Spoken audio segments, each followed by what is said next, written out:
ایک بزرگ تھے، وہ گلی سے گزر رہے تھے۔ ایک شرابی کو دیکھا کہ وہ گندی نالی پر پڑا تھا، نشے میں دھت، حالت غیر ہوئی ہے۔ انسانی ناطے اس پر ترس آیا، اس کو وہاں سے اٹھایا، اس کا منہ دھویا اور اس کے گھر چھوڑ آئے۔ خیرات ہوئی۔ سحری کے وقت، تہجد کے وقت وہ مسجد میں گئے، وہ بزرگ جیسا ان کی عادت تھی، تو دیکھا کہ ان سے پہلے آج کوئی شخص تہجد کے مصلی پہ بیٹھا ہے اور نوافل ادا کر رہا ہے۔ بڑی حیرت ہوئی، دیکھا تو یہ وہی شخص تھا جس کو آج دوپہر کو گندی نالی سے اٹھا کر کے اس کا منہ دھو کر کے ان کے گھر چھوڑ کے آئے تھے۔ تو حیرت سے کہا، بار الہ تیری قدرتوں کے رنگ، یہ آج ہی تو میں نے شراب خانے سے باہر گندی نالی پہ پڑا ہوا دیکھا۔ ہاتف سے آواز آئی، میرے بندے تو نے اس کا منہ دھو دیا تھا، میں نے اس کا دل دھو دیا۔ تو جب کوئی شخص اپنا منہ دھوتا ہے، اپنے ہاتھ دھوتا ہے، تو اللہ اس کے گناہ دھو ڈالتا ہے۔ تو یہ نصف الایمان ہے، یہ آدھا ایمان ہے۔ ہمارے دین نے ہمیں صفائی کا، ستھرائی کا، پاکیزگی کا، عفت کا، پاک دامنی کا حکم دیا ہے۔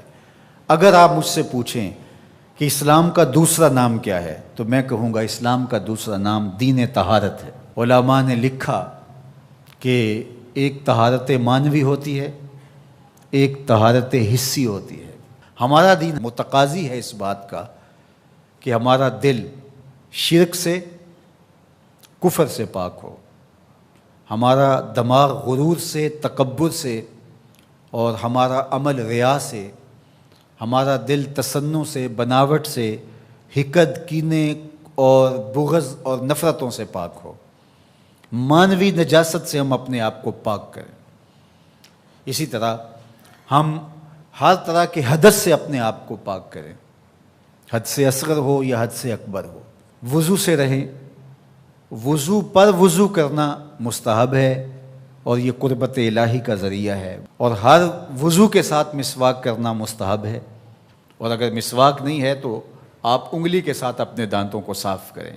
غسل واجب ہو وہ تو کرنا ہی کرنا ہے، لیکن روزانہ کی بنیاد پہ صفائی حاصل کرنے کے لیے غسل کیا جائے، مستحب ہے۔ نماز کے لیے آپ کے لباس کا صاف ہونا بھی شرط ہے، آپ کے جسم کا پاک ہونا بھی شرط ہے، حد سے اکبر اور حد سے اصغر سے پاک ہونا بھی شرط ہے، اور جہاں کھڑے ہو کے نماز پڑھ رہے ہیں اس جگہ کا پاک ہونا بھی شرط ہے۔ مجھے بتائیے کوئی ایسا پاکیزہ دین آپ نے دیکھا ہے؟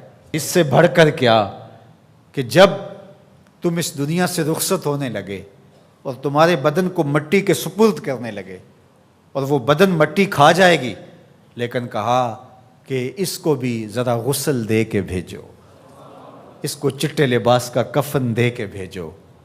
یہ وہاں پیش ہو رہا ہے تو پاکیزہ بدن کے ساتھ۔ تو یہ ہمارا دین ہے جو ہمیں صفائی کا، ستھرائی کا حکم دیتا ہے۔ اپنے ماحول کو پاک رکھیں، ماحول کو ستھرا رکھیں۔ دنیا کے اوپر بسنے والی قومیں جب ترقی کی راہوں پہ گامزن ہوتی ہیں تو وہ ان چیزوں کا بہت خیال رکھتی ہیں۔ ہم جب ترقی کی راہوں پہ گامزن تھے تو اس وقت ہماری ستھرائی کی، ہماری پاکیزگی کی، ہماری عفت کی مثالیں دی جاتی تھیں۔ جب پیرس کی گلیوں میں کیچڑ تھا، بغداد عروس البلاد کہلاتا ہے۔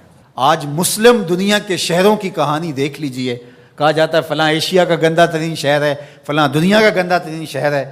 اپنے اطراف میں پھیلی ہوئی گندگیاں دیکھیے، گھر سے شاپر میں گندگی ڈال کر کے اپنے ہی گھر کے دروازے پہ پھینک کے ہم سمجھتے ہیں ہم نے گھر کی صفائی کر لی، وہی پھر پاؤں سے، گاڑی کے ٹائروں سے لگ کے پھر ہمارے اندر جا رہا ہوتا ہے۔ ہمارے دین نے تو ہمیں یہ کہا، اگر کوئی راستے میں گری پڑی چیز کو جو گزرنے والوں کے لیے رکاوٹ بنے، اس کو اٹھا کے ہم پھینک دیں تو یہ جنت کے راستے کی ضمانت بن جاتی ہے۔ اور ہم نے 8 فٹ کی گلی میں 3 فٹ کی تھڑی پکی ڈال دی، ہم نے جنریٹر باہر لگا دیا، ہم نے گھر کی موٹر باہر لگا دی۔ اگر ہمارے گھر کے پاس کوئی خالی پلاٹ موجود ہے تو وہ گندگی کا ڈھیر بن گیا ہے۔ گھروں کے اندر ہزاروں اخراجات ہیں لوگوں کے، 20، 25، 30 ہزار روپیہ ماہانہ خرچہ تو عام گھر کا ہے، لیکن جو عمرا ہیں 2-2، 4-4 لاکھ روپے اب ان کا ماہانہ خرچہ ہے۔ تو جہاں اتنا خرچہ ہر بندہ اپنے گھر میں کر رہا ہے، تو صرف 1-1 ہزار روپیہ ڈال کر کے اپنی گلی کی صفائی کا اہتمام نہیں کر سکتا؟ اپنے چھوٹے سے محلے کی صفائی کا اہتمام نہیں کر سکتا؟ اگر وہ کر لے تو 1000 روپے اس کو بجلی کا بل بچ جائے، وہ جو روز دھوتا ہے اپنے گھر کو اور یہی گندگی پاؤں سے لگ کے اندر جا رہی ہوتی ہے، اگر محلہ صاف ہوگا تو یہ نہیں جائے گی، اس کا اپنا فائدہ ہے، اس کا 1000 روپیہ پھر بھی بچ جائے گا۔ لیکن ہم اس کو کرنے کے لیے تیار نہیں، اپنے گھر کو صاف کر لیا اور باہر گندگی ڈال دی، اور دوسرے نے بھی اپنے گھر کو صاف کر لیا، باہر گندگی ڈال دی، راستے کے اندر گاڑی کھڑی کر دینا، چلتے راہ کے اندر ریت مٹی پھینک دینا، اور پھر 2 دن اس کو اٹھانا ہی نہ، لوگ اذیت سے گزرتے، کوئی بات نہیں۔ کس طرح کا معاشرہ بن گیا ہوا ہے؟ کس طرح بندہ گوارا کرتا ہے کہ اس نے سڑک پہ موٹر سائیکل کھڑی کی ہوئی ہے اور پیچھے ٹریفک رکی ہوئی ہے، اور وہ مزے سے جو ہے وہ اندر سے کلفی لے رہا ہے، کوئی اور چیز لے رہا ہے، اور لوگ ہارن بجا رہے ہیں، اور کہتا ہے بہ جو تنو آگے لگی ہے، وہ کہتے ہیں جی اس نے بھی تو روکا ہوا تھا، مجھے کیا ہے؟ عجیب کہانی ہے بھائی، کیا یہ ایک مسلمان کا طریقہ ہے؟ یہ تو ایک اچھے انسان کا طریقہ بھی نہیں ہے۔ مسلمان تو اس سے اوپر والے درجے کا شخص ہوتا ہے۔ اچھا انسان ہونا بہت بڑی بات ہے، اچھا مسلمان ہونا تو اس سے بڑی بات ہے۔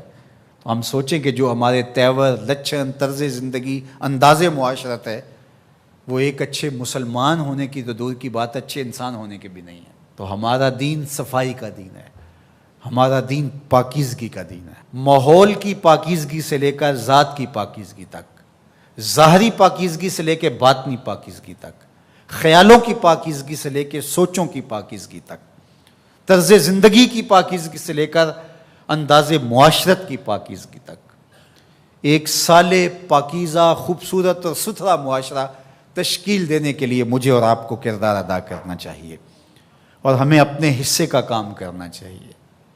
چیزوں میں ترتب ہو، خوبصورتی ہو، نظم ہو، اور کسی کے لیے قذر کا، تکلیف کا، نقصان کا، پریشانی کا سبب اور ذریعہ نہ بنے۔